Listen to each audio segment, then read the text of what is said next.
Selamat pagi anak-anak, bertemu lagi bersama saya Ibu Teti Mela Simamora dalam pembelajaran online kita.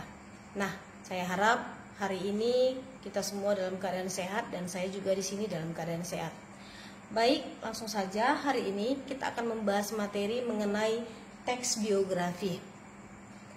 Oke, langsung saja kita kupas tuntas materi ini.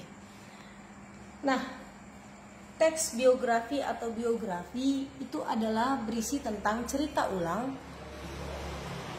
yang mengisahkan kehidupan tokoh berdasarkan fakta. Ingat, dia berupa cerita yang menceritakan kehidupan tokoh berdasarkan fakta. Lalu, apa sebenarnya yang menjadi tujuan teks biografi? Yang pertama, tujuan kita mempelajari teks biografi adalah yang pertama, kita mengetahui riwayat hidup tokoh-tokoh hebat sehingga kita bisa meneladani. Setelah kita mengetahui riwayat hidupnya, kita dapat meneladani karakter unggul. Ingat ya nak, karakter unggul dari tokoh-tokoh hebat tersebut. Selain dari tujuan, teks biografi juga memberikan manfaat bagi kita. Yang pertama adalah dapat menjadi inspirasi, ya. Jadi kehidupan tokoh-tokoh hebat tadi dapat menjadi inspirasi dan motivasi untuk kita dalam menjalani hidup. Jadi ada sesuatu yang khas dari tokoh hebat tadi yang bisa menginspirasi atau memotivasi kita dalam menjalani hidup. Biasanya teks biografi itu berisi tokoh-tokoh, yaitu tokoh pahlawan,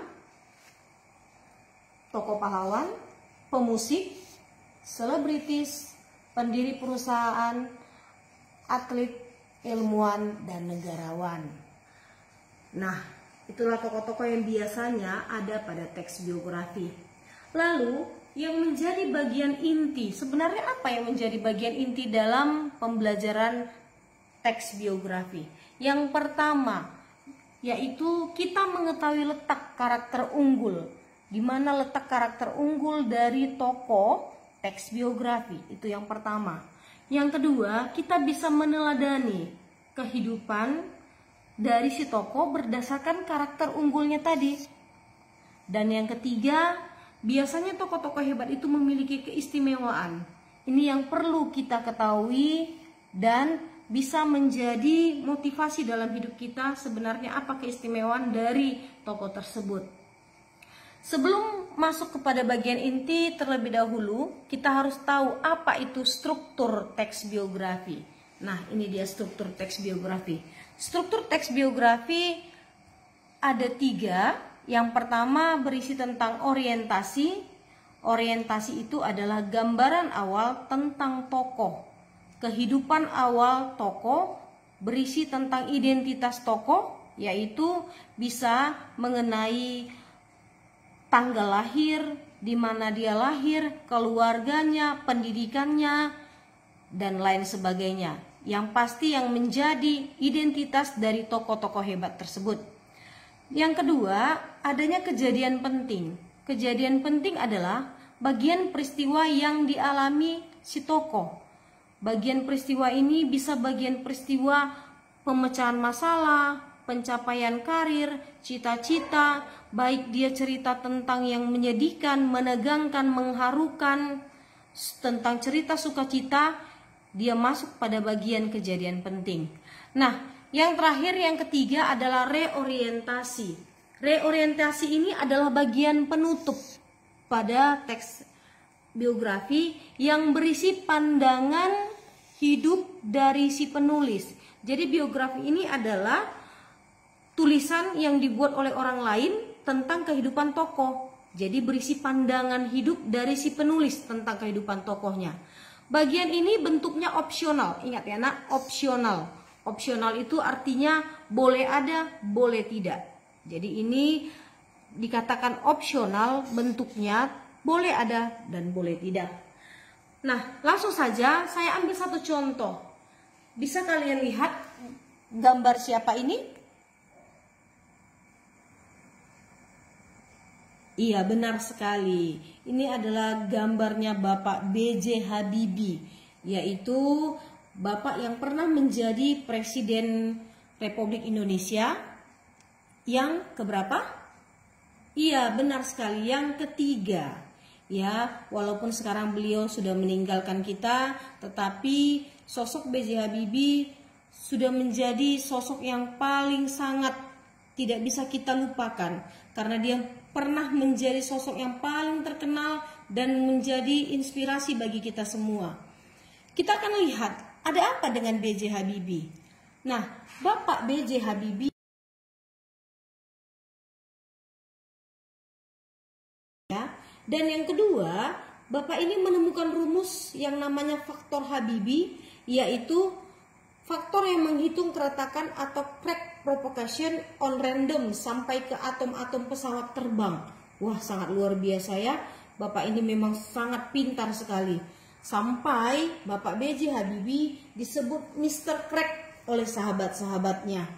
Nah, kita akan lihat apa sebenarnya yang menjadi letak karakter unggul dari Bapak B.J. Habibie. Yang pertama ada keteladanan dan keistimewaan. Ingat, ada keteladanan dan ada keistimewaan. Terlebih dahulu kita harus tahu apa itu arti kata teladan. Teladan adalah hal yang dapat ditiru dari orang lain. Nah, ini dia yang mau kita lihat dari teks biografi tokoh hebat. Ada keteladanan yang dapat kita tiru.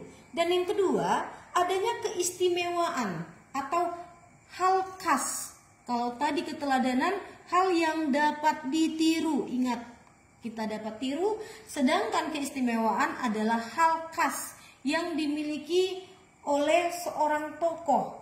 Dan biasanya hal khas ini tidak ada pada orang lain. Biasanya hanya ada pada diri tokoh tersebut. Kita lihat keteladanan yang ada pada Bapak B.J. Habibie adalah dia orang yang gemar sekali membaca. Ya, wajar kalau dia menjadi orang yang sangat pintar karena dia gemar membaca. Nah, untuk itu anak-anak juga saya himbau supaya kita juga menyukai gemar membaca ya. Dengan membaca kita mengetahui banyak hal. Jadi harus gemar membaca supaya kita bisa sepintar Bapak B.J. Habibie. Nah, selanjutnya keistimewaan yang dimiliki oleh Bapak B.J. Habibie adalah Bapak B.J. Habibie bisa menemukan rumus faktor Habibie, ya, faktor Habibie. Dan ini yang menjadi keistimewaan dalam diri Bapak B.J. Habibie. Saya yakin dia dalam mencapai hal tersebut penuh dengan perjuangan, mulai dari sekolah yang paling rendah sampai karir yang sudah dia dapat.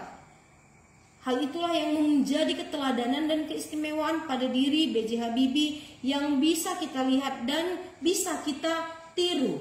Ya, karena ada letak keteladanan yang dapat kita tiru. Jadi, keteladanan dan keistimewaan yang dapat kita lihat dari struktur teks B.J. Habibie itu terlihat pada kejadian penting.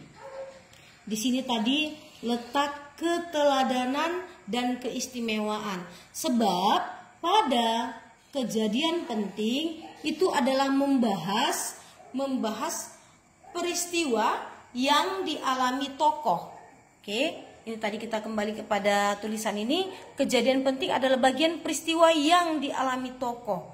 Jadi dalam mencapai tadi Pak Habibie bisa menemukan rumus faktor Habibie, itu sudah pasti ada bagian atau peristiwa penting yang dialaminya sehingga dia mampu mencapainya. Baiklah, anak-anak sekalian, itulah yang menjadi topik pelajaran kita hari ini, yaitu mengenai teks biografi. Nah, saya ada satu gambar. Tentunya kalian tahu ini gambar siapa? Ada yang tahu? Ya, benar sekali. Ini adalah gambarnya Mary Riana. Dia dijuluki sebagai wanita $1.000.000. Oke, baik. Nah, sekarang tugas kalian. Tadi saya sudah menjelaskan tentang teks biografi. Ada bagian keteladanan dan keistimewaan pada diri Mary Riana yang perlu kita teladani dan perlu kita ketahui. Untuk itu, kalian cari tahu biografi tentang Meridiana. Setelah itu langsung kalian tentukan pada bagian keteladanan dan bagian keistimewaan yang ada pada diri Meridiana. Baiklah anak-anak, selamat bekerja, tetap jaga kesehatan dan tetap bersemangat. Terima kasih.